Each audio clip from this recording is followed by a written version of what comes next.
प्रभु के नाम को महिमा मिले। Hallelujah, hallelujah. आज हमने पढ़ा भजन संहिता 2। Hallelujah, hallelujah. इसका हेडिंग है परमेश्वर का अभिषेक्त राजा। हालेलुया। वैसे बच्चे भी रहते तो बता देते है ना, कौन है परमेश्वर का अभिषेक्त राजा? Yeshu Masih. Hallelujah, hallelujah, hallelujah. अब यहां पर पहला वचन हम देखते हैं, वहां पे ऐसा लिखा है कि जाति जाति के लोग क्यों हुल्लड़ मचाते हैं और देश देश के लोग व्यर्थ बातें क्यों सोच रहे हैं। Hallelujah, hallelujah, hallelujah. संसार के रचने के बाद से ही, मनुष्यों को रचने के बाद से ही एक चीज देखने में आती है, और वह यह बात है कि मनुष्य जाति सदैव परमेश्वर से वाद विवाद करते रही है। मनुष्य जाति परमेश्वर के विरोध में उठती जाती है। मनुष्य परमेश्वर ने जो व्यवस्थाएं रखी है उसे नेग्लेक्ट किया। Hallelujah, hallelujah, hallelujah. परमेश्वर जिसने मनुष्य को बनाया, जिसने आदम को बनाया, हालेलुया, जिसने सबको बनाया, लोगों ने क्या किया? उस परमेश्वर को भूल के ही अपने लिए खुद के ईश्वर बना लिए। Hallelujah, hallelujah, hallelujah. और आज भी जब परमेश्वर ने अपने आप को यीशु मसीह के द्वारा इस संसार में रिवील किया, तब भी लोग क्या करते हैं? कई बार उसकी व्यवस्थाओं से और उसके वचनों से बैर रखते और उससे अलग होने की कोशिश करते हैं। इसलिए यहां पर यह लिखा है कि जाति जाति के लोग क्यों हुल्लड़ मचाते हैं और देश देश के लोग व्यर्थ बातें क्यों सोच रहे हैं। हालेलुया। व्यर्थ बात क्या है? व्यर्थ बात यह है कि यह सोचना कि हमें परमेश्वर की आवश्यकता नहीं है। व्यर्थ बात यह है, यह सोचना कि परमेश्वर है ही नहीं। व्यर्थ बात यह है कि यह सोचना कि हम कुछ भी करेंगे लेकिन परमेश्वर न्याय नहीं करेगा, और यह भी सोचना कि परमेश्वर तो है ही नहीं, जो कुछ हो रहा है अपने आप हो रहा है। Hallelujah, hallelujah, hallelujah. लोग अपने रुपए, पैसे, टेक्नोलॉजी, है ना, अपने सामर्थ्य पे कई बार फूलने लगते हैं और परमेश्वर का भय उनकी दृष्टि में रहता ही नहीं। लेकिन परमेश्वर का वचन कहता है कि जाति जाति के लोग क्यों हुल्लड़ मचाते हैं और देश देश के लोग क्यों व्यर्थ बातें सोच रहे हैं।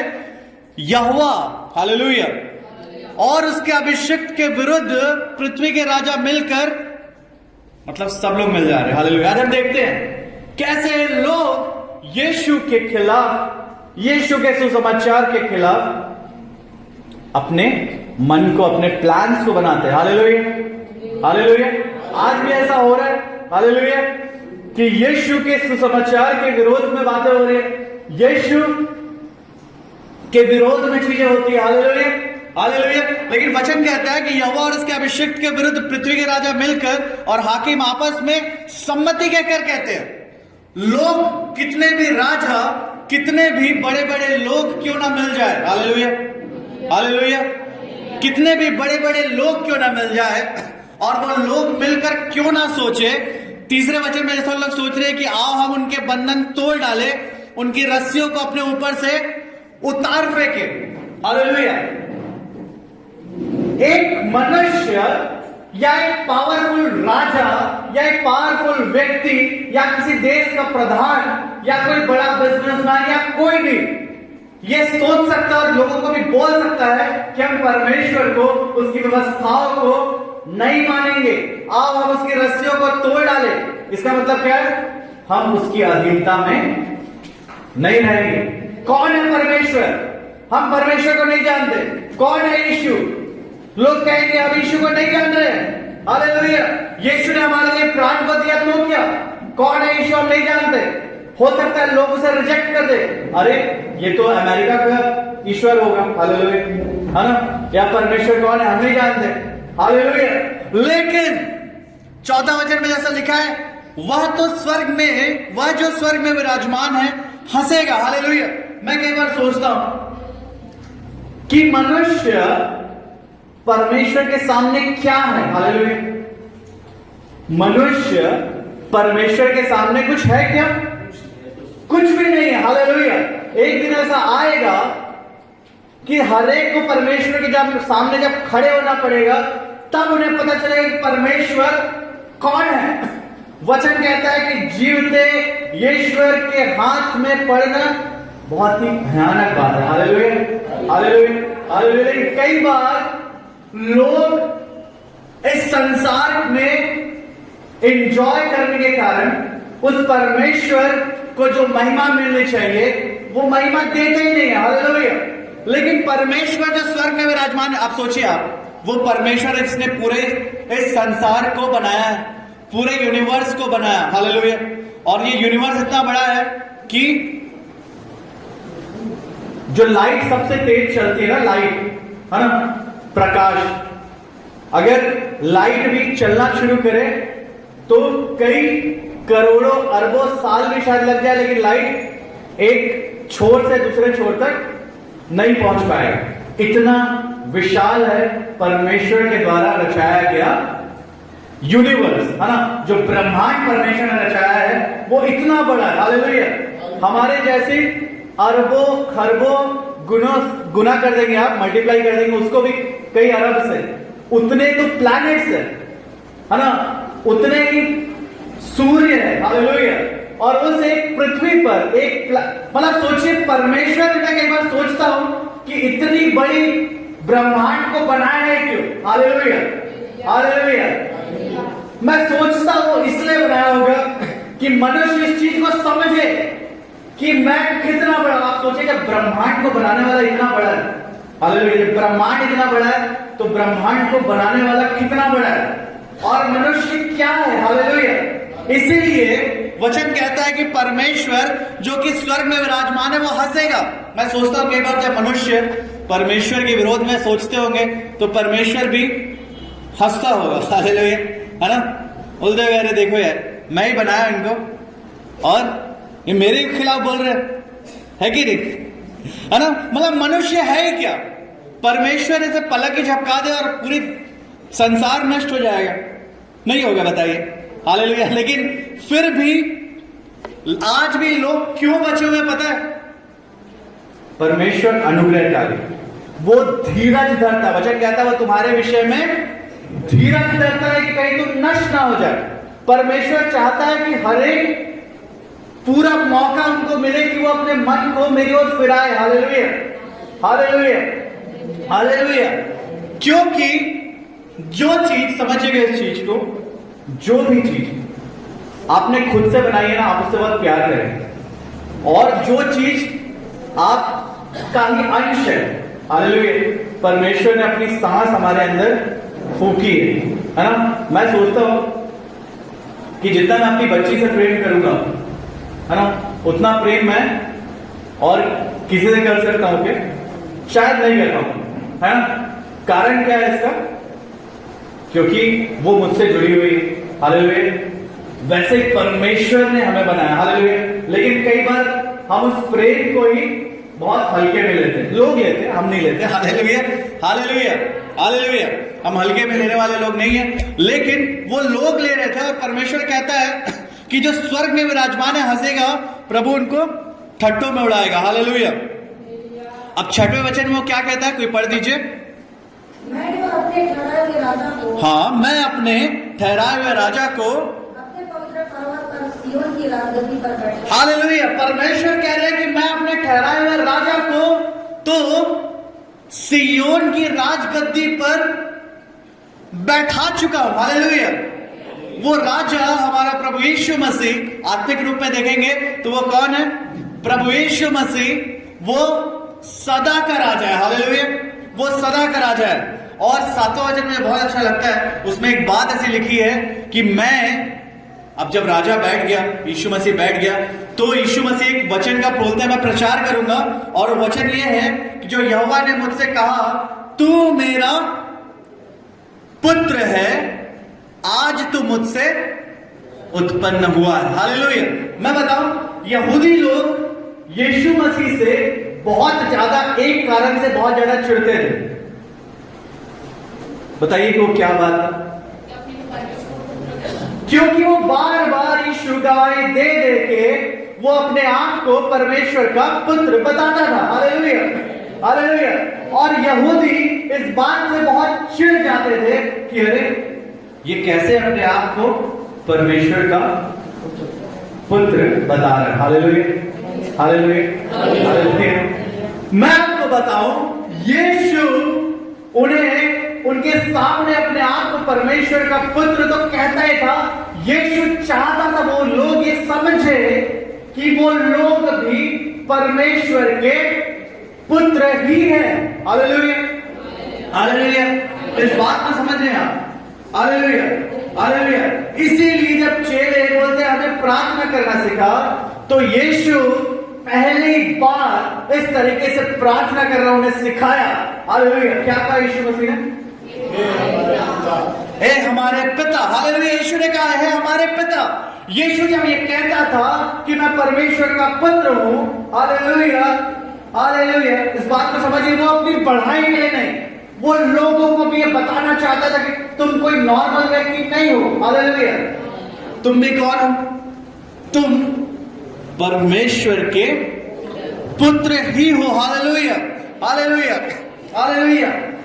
और आज हमें 8वां वचन को अपने कलीसिया के लिए और अपने जीवन के लिए क्लेम करने वाले हैं। Hallelujah, hallelujah, hallelujah. 8वां वचन को जोरदार पढ़ दीजिए। मुझसे मांग। हालेलुया। वचन कहता है कि मुझसे मांग। मुझसे मांग। हालेलुया। सोचिए, एक मिनट सोचिए, परमेश्वर कह रहा है कि मुझसे मांग। हालेलुया, है ना? आपने देखा होगा ना, कार्टून में एक चिराग रहता है और उस चिराग को भेजता है अलादीन, उसमें से जीनी निकलता है ना? देखा होगा आपने कार्टून में। मैं बचपन में अलादीन कार्टून में बहुत पसंद था, तो वो जीनी निकलता था फिर, है ना? तो लोग फिर बहुत कुछ मांगते थे, है कि नहीं? बहुत सारे उसमें कंडीशंस जोड़ देता था, है ना? कितना अच्छा लगता है ना अगर कोई बोले, है ना? हम खुद से तो मांगते ही रहते हैं बहुत सारी चीजें, लेकिन हम कई बार छोटी छोटी चीजों को मांगते हैं। समझिएगा इस चीज को, हम मांगेंगे कई बार संकोच में मांगते हैं, है ना? जैसे मान लो मुझे कुछ जरूरत है, मैं गोपाल भैया के पास गया, मुझे मान लो 1000 रुपए की जरूरत है, ठीक है? अब मैं गोपाल भैया के पास गया तो बहुत संकोच करके मांगूंगा। क्या बोलूंगा? गोपाल भैया बहुत थोड़ी सी जरूरत है। बोलेंगे क्या हो गया बताइए। अब बोलूंगा अरे क्या बताऊं, मैं गाड़ी में जा रहा था तो ये हो गया वो हो गया, ऐसे घुमा फिरा के पूरी लच्छेदार बातें बता घुमा के, तो फिर गोपाल जी मुझसे पूछेंगे अरे तो फिर कितनी जरूरत है? बोलूंगा अरे ज्यादा नहीं, आप तो जान रहे हैं, आप तो समझदार है, अब गाड़ी ऐसे खराब हो गई, मैकेनिक भी इतना लेता है, ऐसा वैसा घुमा फिरा के, तो फिर भी मैं बहुत संकोच करूंगा और बोलूंगा चलिए ठीक है, आप जो भी आपको ठीक लगे, तो शायद बोलूंगी ठीक है चलिए 100 रुपए दे दीजिए। हो सकता है मुझे 1000 की जरूरत हो और मैं बोलूंगी नहीं ठीक है चलिए अभी तो काम चल जाएगा, मतलब एक्चुअली हो सकता है उनको 1000 रुपए बोलूं, फिर वो बोले अरे भैया अभी तो ये, अरे मैं बोलूंगा अरे नहीं भैया कोई नहीं, थोड़ा सा 100 रुपए दे दीजिए, है ना?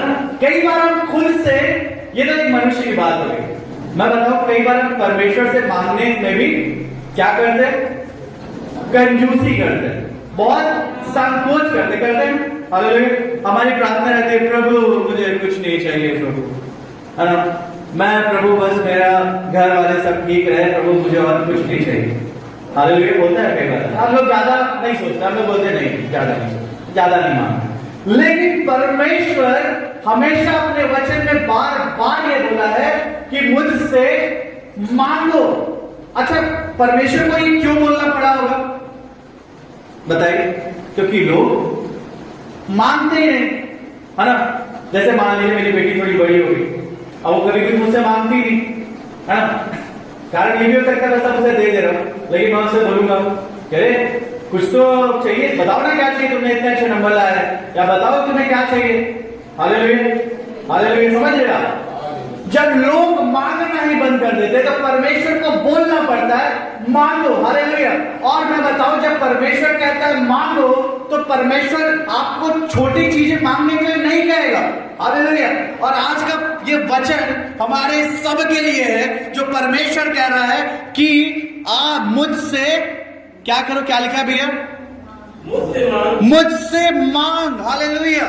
एक बार मुझसे मांग, हालेलुया। अच्छा एक बात बताइए, मेरे पास जेब में 500 रुपए भी नहीं है ना, तो क्या मैं गोपाल भैया को बोलूंगा, अरे गोपाल भैया आज मांग लीजिए मुझसे, है ना, या मुझे कुछ भी नहीं है, तो मैं बोलूंगा क्या कि मुझसे मांग लो, जो भी है आपको मैं दे दूंगा, ऐसा टाइप? नहीं बोलूंगा।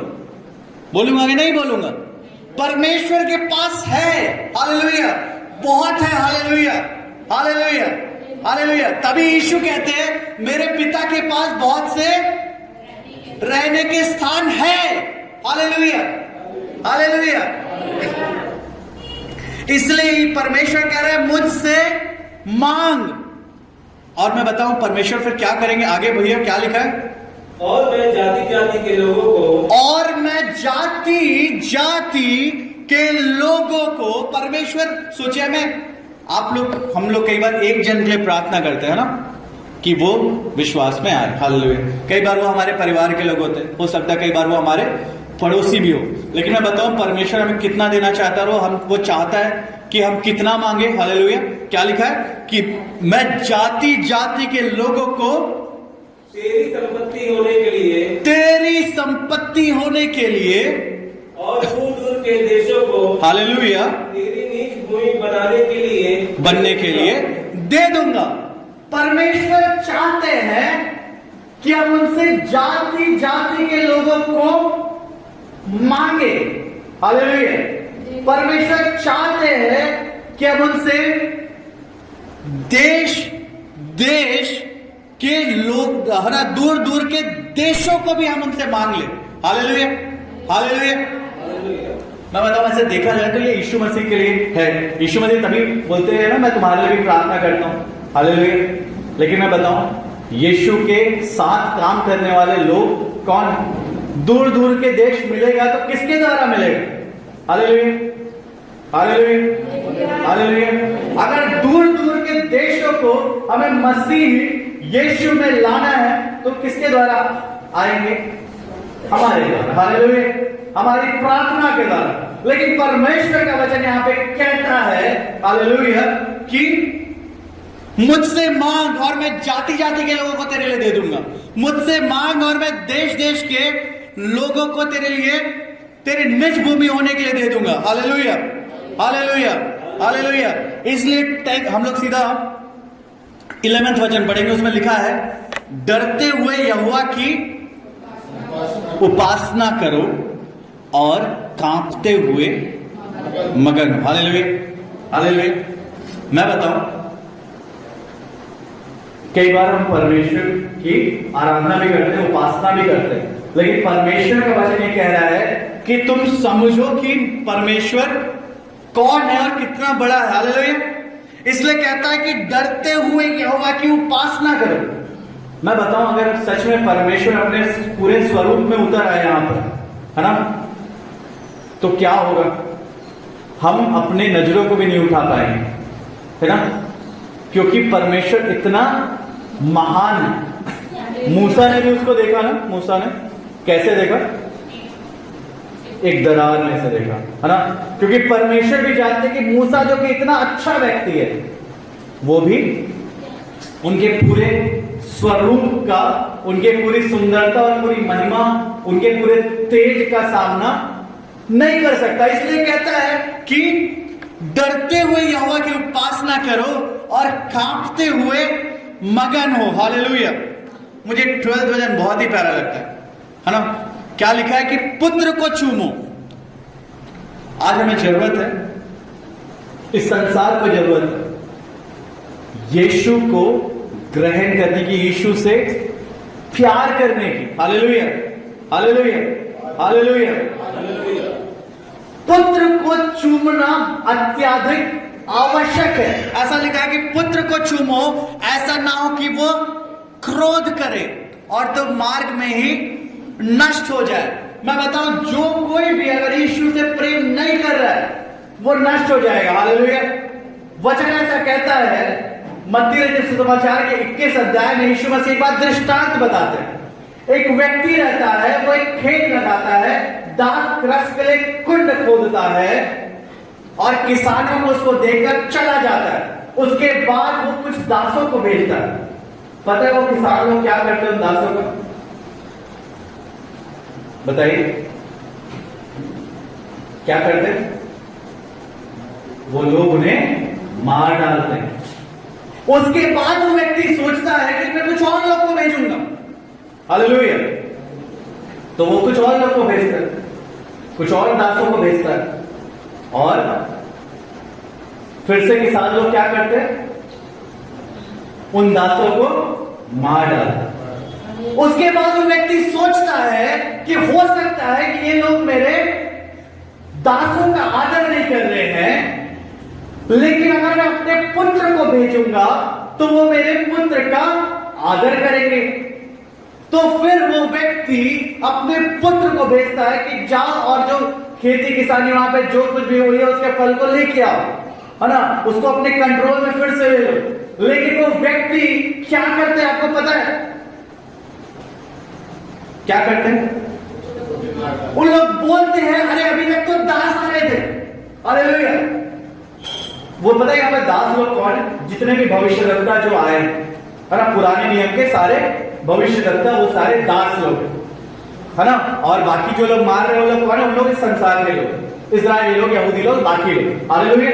उन लोग सोचते हैं क्यों ना, ये तो उत्तराधिकारी है, क्यों ना हम पुत्र को ही मार दे। अगर पुत्र नहीं आएगा तो सब कुछ हमारा हो जाएगा, और अगर पुत्र ही मर गया तो सब कुछ हमारा हो जाएगा। उन लोग पुत्र को भी पकड़कर मार डालते हैं। तो यीशु पूछता है कि जब वो पूरा जब मालिक आएगा तो वो लोगों से क्या करेगा? हालेलुया। यीशु वहां पर इकट्ठे यहूदियों से, इस्राएलियों से पूछता है कि तुम बताओ कि जब वो व्यक्ति जो मालिक है, जब वो आएगा, जिसके दासों को मारा गया है, जिसके पुत्र को मारा गया है, तो वो आकर क्या करेगा? तो वो व्यक्ति, है ना, तो लोग बोलते हैं कि जब वो आएगा तो बहुत कठोर व्यवहार करेगा, उन सबको मार डालेगा, है ना। वो लोग अपनी ही बात से फंस जाते हैं। आगे आप पढ़ेंगे तो वो लोग समझ जाते कह रहे हैं हमसे ही कुछ कह रहे हैं। Hallelujah, hallelujah, hallelujah. इसीलिए पुत्र को चूमना आवश्यक है। हालेलुया। पुत्र से, यीशु मसीह से प्रेम करना आवश्यक है। अगर लोग यीशु को रिजेक्ट करेंगे, हालेलुया, हम लोग कई लोग बोलते हैं ना, ये कैसा है नियम कि अगर यीशु मसीह को ग्रहण नहीं करेंगे तो नरक में चले जाएंगे। Hallelujah, hallelujah. उनको ये वाला दृष्टांत बताइएगा। एक मालिक था, उसने दासों को भेजा, दासों को मार दिए, फिर पुत्र को भेजा, पुत्र को ही मार दिए। तो मालिक को कैसा व्यवहार करना चाहिए? Hallelujah, hallelujah. मैं तो सोचता हूं, जब, है ना, अगर आप सोचे एक संसार की बुद्धि लगा के उसके पुत्र को मार दिए परमेश्वर के लिए, परमेश्वर फिर भी हमसे प्रेम रखा है, इससे बड़ा प्रेम कुछ हो ही नहीं सकता। हालेलुया। लेकिन मैं बताऊं आपको, यहूदियों ने एक गलती करी, है ना, यहूदियों ने एक गलती करी, बहुत बड़ी गलती, जिसका उनको बहुत ज्यादा खामियाजा भुगतना पड़ा, है ना। पहले लेकिन ये वाला वचन पढ़ देते, उसको फिर अपन देखेंगे और फिर खत्म करेंगे। लिखा है कि पुत्र को चूमो, ऐसा ना हो कि वह क्रोध करे और तुम मार्ग ही में नष्ट हो जाओ। हालेलुया। ये जीवन एक मार्ग के समान है ना, ये जीवन एक मार्ग के समान है। तभी तो कहता है ना, सकरा है वो मार्ग, चौड़ा है वो मार्ग, क्योंकि जीवन एक मार्ग के समान है। और अगर आप पुत्र को यही इसी मार्ग में यीशु को चुनना है, हालेलुया, हालेलुया, हालेलुया, इसी मार्ग में यीशु को चुन लेना है, नहीं तो मार्ग में ही नष्ट हो जाएंगे। क्योंकि क्षण भर में उसका क्रोध भड़कने को है, धन्य है वे जिसका भरोसा उस पर है ना। बताओ यहूदियों ने क्या किया था? एक बार मत्ती रचित सुसमाचार उसके 27 में जब देखते 27वें अध्याय में, जब यीशु पिलातुस के सामने लाया जाता है तो पिलातुस बोलता है कि मैं इस व्यक्ति में कोई भी मार डालने योग्य कोई चीज पाता हूं क्या? नहीं पाता हूं। ये तो अच्छा व्यक्ति है, इसने ऐसा कुछ भी नहीं किया है कि तुम बोल रहे हो कि इसे क्रूस पर चढ़ा दिया जाए। हालेलुया। अगर वहां पे उन्होंने बोला कि तुम चाहो तो मैं इसे कोड़े लगवाकर पिटवाकर छोड़ देता हूं, तुम लोग क्यों इसके खून के इतने ज्यादा प्यासे हो? हालेलुया। लेकिन यहूदियों ने पता है किसको चुन लिया था? फिर बाद में बरअब्बा को चुन लिया। हालेलुया। तो पिलातुस बोलता है नहीं, मैं इस भले व्यक्ति, इस परमेश्वर के जन के मृत्यु में साझी नहीं होना चाहता। हालेलुया। हालेलुया। तो पता है वहां पे यहूदियों ने क्या कहा? पता है क्या कहा? यहूदियों ने बोला, वो इतने ज्यादा परमेश्वर से के वचन से दूर थे। सोचिए, ये तो वचन उनके पास पहले से था, है ना? हालेलुया, है ना? ये भजन संहिता तो पहले से था कि नहीं था? हालेलुया। उन्होंने बोला कि इसका जो लहू है ना, वो हमारे ऊपर पड़े। इतना बोलते तो भी ठीक था। उन्होंने क्या बोला पता है? इसका लहू हमारे पूरे बच्चों पर, हमारे वंश पर पड़ जाए। और मैं बताऊं, कुछ साल बीते ही थे, रोमी लोग आक्रमण किए और परमेश्वर को मंदिर इतना सुंदर, हालेलुया, पूरा सोना से, पूरा वो उसमें पूरा सोना चढ़ा हुआ था। और मैं बताऊं, पूरा उन्होंने शहर को नष्ट कर दिया। और वो मंदिर जो इतना सुंदर था, जब यहूदी लोग उस मंदिर में छुप गए तो वहां पर उन्होंने आग लगा दी। और ऐसा कहते इतिहास का, वो पूरा सोना पिघलने लगा और उस मंदिर की सुंदरता भी नष्ट हो गई। यहां तक ही नहीं, इस बात का दंड पता उन्हें कब तक मिला? हिटलर नाम का एक व्यक्ति आया और वो व्यक्ति यहूदियों से बहुत ज्यादा और बहुत ही ज्यादा बैर करता था। और ना केवल वो बैर करता था, परंतु उसने बाकी लोगों को भी सिखाया कि ये यहूदी लोग बहुत बुरे हैं, तुम्हारे जीवन में जो समस्याएं हैं वो इन यहूदियों के कारण ही है। और ये यहूदी लोग ही थे जिसने यीशु को क्रूस पर चढ़ा दिया था। वो इतना ज्यादा बैर से भरा हुआ था यहूदियों से, बाकी पूरे के पूरे जर्मन साम्राज्य को उसने यहूदियों से बैर करना सिखा दिया। मैं बताऊं, पड़ोसी भी अगर कोई जर्मन कोई यहूदी व्यक्ति था तो उन लोग उसको भी मार डालना चाहते थे। उनके बारे में बताते थे ये यहूदी लोग हैं, उनके वहां पे चिन्ह बना देते थे कि ये यहूदी लोग हैं। और मैं बताऊं, लाखों लाख यहूदी मारे गए, उनको गैस चैम्बर में डाल दिया था, है ना? उनको पूरा एक साथ बोलते थे कि तुमको अब हम लोग नहलाने ले जा रहे हैं और गैस चैम्बर में डाल दिया जाता। कई बार वो गैस रिलीज करके उनको मार दिया जाता था। और कई बार क्या बोलते हैं, केरोसिन डाल के पूरे के पूरे लोग को जला दिया जाता था। जो वो शहर था जहां पे ऑस्विट्ज एक शहर है, और साथ ही ऐसे कई कैंप्स थे। हर दिन ट्रेन भर भर के यहूदियों को पकड़ पकड़ के उन ट्रेन में डाला जाता था। और ये सिलसिला कई सालों तक चलता रहा। हर दिन यहूदियों को पकड़ते ट्रेन में डालते थे, उन कंसंट्रेशन कैंप्स में जाते थे, उनको वहां पे मार दिया जाता था। हालेलुया। ये होता है जब आप ऐसा नेगेटिव क्लेम करते हैं और आप बोलते हैं कि हाँ, यीशु का वो लहू केवल ना हमारे ऊपर बल्कि हमारे बच्चों पर भी पड़े। हालेलुया। लेकिन मैं बताऊं, परमेश्वर अपने लोगों का भी सच्चा है, वफादार। हालेलुया। जब वो लोग कराने लगे, वो लोग पुकारने लगे, ऐसा परमेश्वर के वचन में भी है।